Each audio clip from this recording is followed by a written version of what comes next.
Morning all, let's have a look at another great game from yesterday at the London Chess Classic in round 2.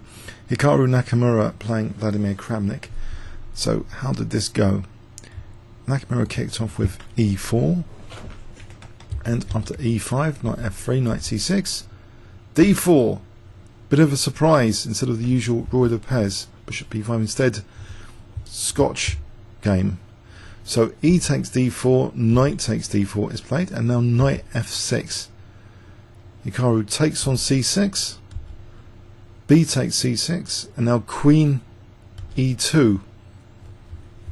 Okay, can white get an advantage from this type of position? He's hemmed in his own bishop as well. So does that mean he's going to have to fianchetto this bishop? After d6, indeed he fianchettos. But are there some extra weaknesses white can do without in this position? Is black going to fianchetto as well? No. Black quickly goes about casting with bishop e7. After bishop g2, now both sides castle their kings into safety. So rook e8. The queen may not look ideally placed on this x-ray file. c4, as though a bind on d5, black playing d5 is very important to white. And recently we saw a game where Nakamura didn't give his grandmaster opponent any counterplay at all with such a structure. It was in the Netherlands tournament. So he's been used to playing such a structure recently. Okay, so knight d7 was played, which does mean bishop f6 is on the cards, potentially, as well as potentially useful knight moves. Bishop e3, and we see bishop f6. Eyeing b2, and getting in the way of moves like knight d2. So does white also want to consider knight c3 in the light of potentially bishop takes c3, just fracturing the structure? Well, this next move may be designed for that, for queen c2 to be able to play knight c3 without incurring structural damage with bishop takes c3. It also keeps support of e4 and c4 against both knight c5 potentially and e5, but at the moment knight c5 looks unpalatable. But knight e5 is played. Now if f4, that would leave knight g4 to be possible. That doesn't look too tempting here, to allow knight g4. But the knight is exerting pressure on c4. Is there time to try and kick the knight with h3? Intuitively I would say no, because of bishop e6. Then if b3, knight takes c4, and we're on the rook. Black is on the rook. So is there any time for h3? I wouldn't say so, but we'll check in the second pass of this game. So unfortunately in this position it looks uncomfortable for white already. That knight c3 does knight takes c4. There doesn't seem to be time for h3. So knight d2 is played, offering the dark square bishop basically, because now knight g4 is played. If the dark square bishop wants to escape, well, it's not going to be pleasant. For example, it looks as though after bishop f4 there might be a resource g5 in this position, and that would force the bishop back and a horrible structure would occur. But we'll check that out in the second pass for sure. So rook b8 was played here, not immediately taking. In this position rook a e1 supporting the bishop, and now instead of taking the bishop immediately, rook b8, provoking a weakness from white, and now using the option to take the bishop. So is black doing well because of the dark square bishop? Intuitively one might think so, and also the semi-open b file, a5, a4, to either incur structural damage or get an invasion of the rook. It seems like a nice logical plan. But first, black might be concerned with white playing c5, for example c5 and knight c4. So this is put a stop to with the move c5 from black. So a dark square hold on the position with a nice plan of queenside counterplay is on the cards. Has white's opening not been too successful? Possibly, but it would require really accurate play from black to prove this. So a5 is played, king h2, and then the move a4. So if that is actually taken, well, as well as being damaging the structure completely. Rook b2 immediately also seems an important resource, but we'll check that out in the second pass. In the game, f4 was played. Okay, and now we see bishop d4. So one of the ideas of king h2 was to be able to play this without this being a material loss.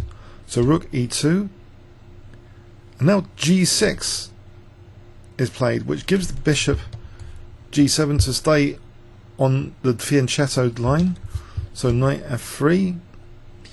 Now a takes b first, and now the bishop fianchettos like this. Bishop g7. Okay, rook d1 is played, and it looks as though e5 is now on the cards. Rook b6 in preparation of e5, and now Vladimir just plays bishop b7.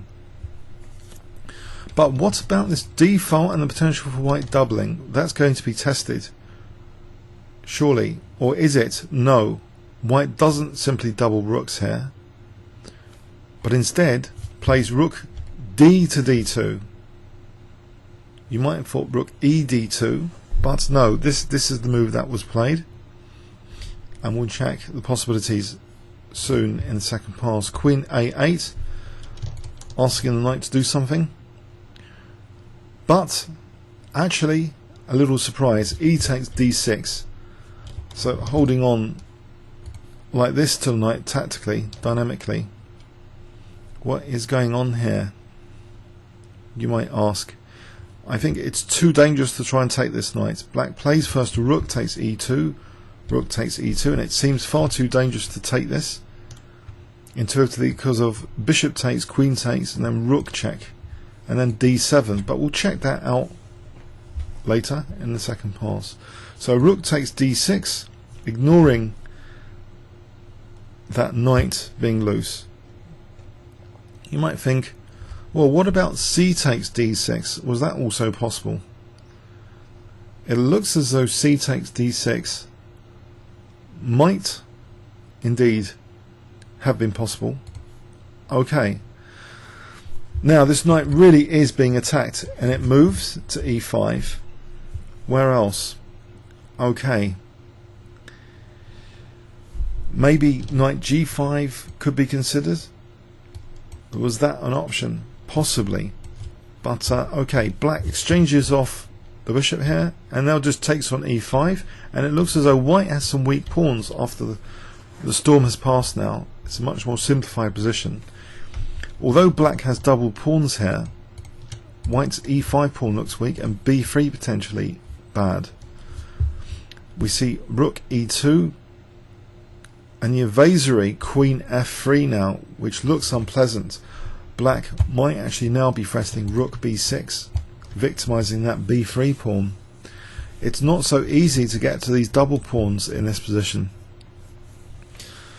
And here we're going to enter now a long grinding phase of the game. White offers the b3 pawn. I think there's not much else actually. This at least tries to get some play with the check and taking c7 and pressure on c5, offering b3 here. So queen takes b3, check, queen takes c7. So now, okay, still equal on pawns in this position. Queen f3 attacking the rook tucks itself on g2, protected by the king. Queen e3 protecting c5 and hitting e5. Black's advantage seems tangible. That e5 is really quite weak now. Queen a7 is played here, and now instead of taking on e5, just h5 is played, with maybe a horrible threat of h4 to try and damage white's king safety. That is stopped in its tracks with h4, and now black for the first time is a pawn up and can look forward to the g5 break to try and loosen white's king safety. We get quite a lot of manoeuvres now. Queen a1 pinning the rook, king h7 unpinning, queen b2. Okay, rook f5, rook e2, queen f3, queen c2, queen queen f1. We'll need to check the concrete threats in the second pass. Queen d2, rook f6, queen c2. White's just aiming for a draw, it seems, just trying to hold on to the position here. The rook must stay to stop queen e1, it would seem now. This is quite dangerous as well. Also, we must keep this because rook f2 is going to be a problem if there isn't a battery protecting f2. Okay, so the queen is staying on the second rank. That's one of its orders, to stay on the second rank, protecting d2 here, as well as the rook on the second rank. But now this pin affords a breaking of that rule. And now going back to the second rank. Okay, queen a1, what does it introduce? Well, it does mean potentially queen e5, powerful centralizing move. Rook f2, king g7, offering an exchange of rooks. So we're going to go into a queen endgame now.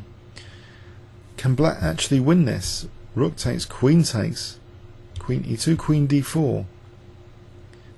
Okay, Naka waits now. And now we see queen g4 offering an exchange of queens, which would be a bad idea in this endgame. I think the black king could easily just march aggressively, and that will be a very good pawn on g4. So that's avoided. King e7, check, check. Queen d4, queen e5, check. King g2. And in this position, we see a critical break now, changing the pawn structure. We see g5. So isolating more this pawn on g3. Okay. And also giving a path potentially for the black king to wander, using the g5 square, which at the moment is ruled out by this pawn. So this pawn getting knocked out clears the way for a king entrance via the g file, which it now makes its way to. So it's coming up to g5, that critical g5 entrance, potentially. Now this move loses the pawn, another critical moment of the game. Check. So what was the idea? The idea of these checks. Will they run out though? 2 pawns up now for black. And this c pawn seems a bit of a menace. If the black queen can just go behind there, push this, it looks dangerous. Check, check. Queen comes back. Another plan. Powerfully centralized queen. c3. Black can take his time. And the threat of mate here, queen h1. Check. Protecting h1. Check.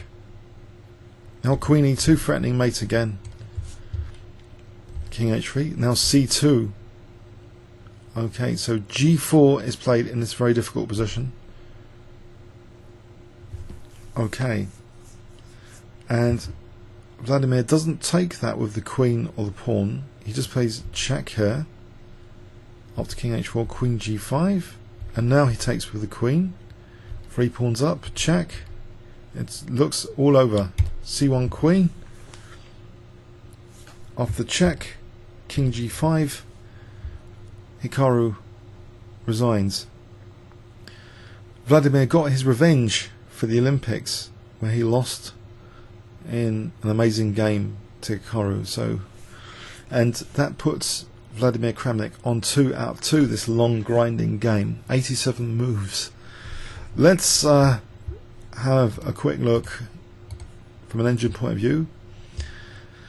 So from the opening, Scotch game d4. Okay, an alternative to the Royal Pairs. Now the usual move, I believe, is e5. So this is a bit of a surprise, this queen e2, bit of a surprise. But it seems black reacted very appropriately for these positions. So rook e8, c4. It's c4. It's a move which looks reasonable and logical. We saw bishop e3, bishop f6. But some problems. Are these actually real or imaginary? Knight c3, is it really tempting just to take on c3? The engine does like that. It would be a shattering of the structure. Now with knight e5, that pawn can be picked on as well. This looks fairly unpleasant, this structure to have here. So let's go back. So queen c2 looks like prophylaxis against bishop takes c3. Now these things are ruled out. Knight c3, there's knight takes c4, knight d4, knight g4 as in the game. But what else? It seems black is better. If he takes time to try and kick the knight, I think just bishop e6, or even rook b8 the engine's crying out for. Rook b8 might be stronger than bishop e6. Rook b8 actually threatens. I believe rook takes b2 is the threat for knight f3 check. Rook takes b2 is actually being threatened here. And this looks unpleasant. What about knight c3? There's still knight takes c4. Where can the knight go? It's not very pleasant at all, this position. If the pawn moves, then knight f3 check, surely. Or knight takes c4 either. Just win this exchange. So this is an unpleasant position here. So in fact, in this position after h3, just to try and kick the knight, bishop e6 is not even one of the strongest moves. On bishop e6, white has knight d2 and could be doing okay, but that wouldn't be allowed. This is not as quick or anything. This is no problem for white. So the real problem, I would assume, is rook b8 here, eyeing that b2 immediately, immediate threat. Okay, so in the game we saw knight d2, a lesser evil move, just offering the dark square bishop, which is not something I'm pretty sure Hikaru would want to do, especially since he had such an amazing win in the first round with a dark square bishop. I think he does appreciate the power of dark square bishops. Okay, and he's offering it here, but it's the lesser evil continuation to be able to protect now this b2 pawn.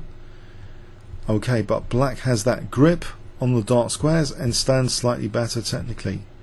King h2 now, at least to be able to play f4 and maybe e5 and do something with this d file and e file.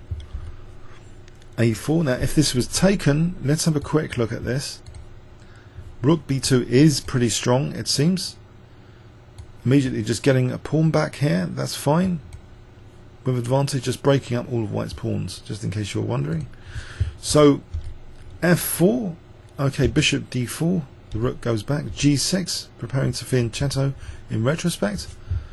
Not an immediate fianchetto from the opening, but a takes first, and then the bishop tucks itself on g7. So black with the bishop here, but maybe a slight problem on d6, which is picked up on. Putting pressure on d6. Bishop b7. We have here a very interesting move, rook d2. So why wasn't just doubling the rooks possible? Was that at all possible? What would black be threatening? Well, queen a8 is still important here. Now queen c3, say, it doesn't look too hot for white, this position. But okay, black's better in any case. So what was played was rook dd2. Okay, so queen a8, and that is ignored here with e takes d6, this knight loose. So what would happen if rook takes e2? What would happen? Rook takes e2. Is bishop takes f3 a disaster, as mentioned earlier? Actually, immediately stronger is d7. That actually threatens rook e8 immediately. Forget about taking on f3. Just d7 here, immediate threat apparently. And if that's parried, okay, interesting position. Rook takes, and now with the pawn on d7, just bishop takes f3 here. So the queen can't take without allowing the queen. And now bishop c6 or queen d2. Either of these, and white's got a huge advantage. Okay, queen e4 to follow on e6 is pretty nasty. So let's go back. So this pawn couldn't be, this knight rather couldn't be taken. We saw rook takes d6. Now knight e5 is interesting. It did leave a weak pawn on e5. Isn't a better move, maybe a lesser evil move, knight g5 or rook e3 even? Perhaps this could be classed as a small inaccuracy. If knight g5, bishop takes, rook takes, bishop d4, Queen e2. It doesn't look structurally as bad as the game without that liability pawn. Doesn't look too bad. Maybe this would be better than the game continuation in any case, this kind of position. But black does have a great position. Move like this, it looks nasty for white positionally. If white ever takes on d4, that is a huge pawn. To undouble the pawns and get that huge pawn, that is a big problem. And controlling that e-file is just unpleasant. So let's go back anyway. So knight e5, and we end up transitioning into a weak pawn scenario on e5, which is combined here with the potential threat. I think black is now threatening. If we look at the threat analysis, rook b6 is the main threat here. What can white do? Is passive, blockaded with that e5 blockade. Rook b6 is on the cards, so it looks potentially unpleasant. We saw queen d2 offering the b3 pawn in exchange for c7. Still equal on material at this point. Now here, what if black took this pawn? He didn't. He played queen f3, and it looks as though white is threatening rook f2. If we did a threat analysis here, white's threat is rook f2. So if he wants to gain empathy for this position, queen c4 was unplayable. I think rook takes f2. Let's just check this out. Queen takes c4, rook f2. Or is it actually playable? It might have been, because now, okay, rook a6 protecting f7, e6, queen takes e6, queen takes c5. It'll be difficult to win this, much more difficult than the game. There's no passed pawn for black here, so maybe this is why it was avoided, in fact. So Vladimir's move, he's not wanting the pawn here. He plays queen f3 instead, which Houdini really likes. Vladimir's move, queen f3, just securing that f file against the counterplay on the f file. So we see rook g2 and now queen e3. So white is passive and still losing the e5 pawn, and black will have this passed c pawn to work with potentially, if also the c4 pawn will drop. Okay, so now if white didn't do something, h4 is the immediate threat here. If white didn't do something about h4, let's say queen a2 h4, check. This looks fairly nasty for white's king safety, as well as other things. So let's go back. So h4 seems one of the moves to stop, which is needed. So rook takes e5. For the first time, black is now a pawn up. We get a grinding phase where white's trying to protect the second rank. And okay, how did black make progress?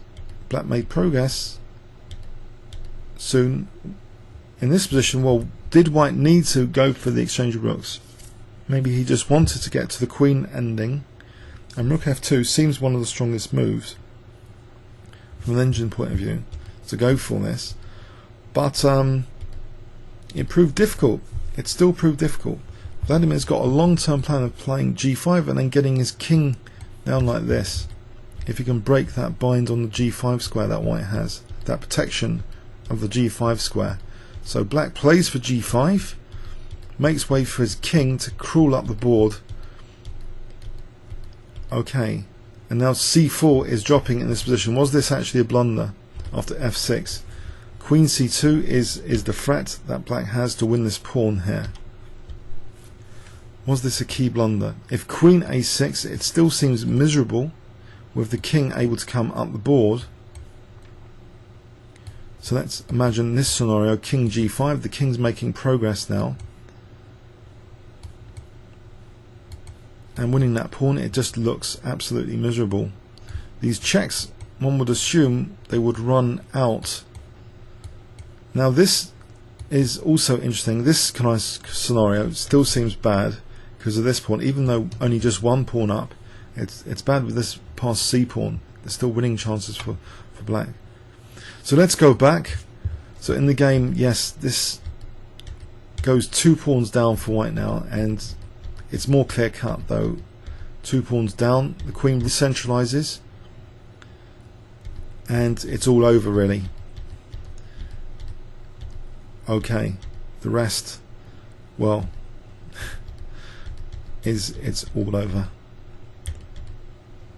Okay, a bit of a grind there. Well done to Vladimir Kramnik on this fine victory, carving out an advantage from the opening. So some key moments in there showed that maybe White's position was uncomfortable in the opening and he had to lose the dark square bishop, which gave Black a permanent dark square grip on the position, which later is translated into a slightly weakened e-pawn, the way it was played, and a long, powerful grinding phase followed. Comments or questions on YouTube? Thanks very much.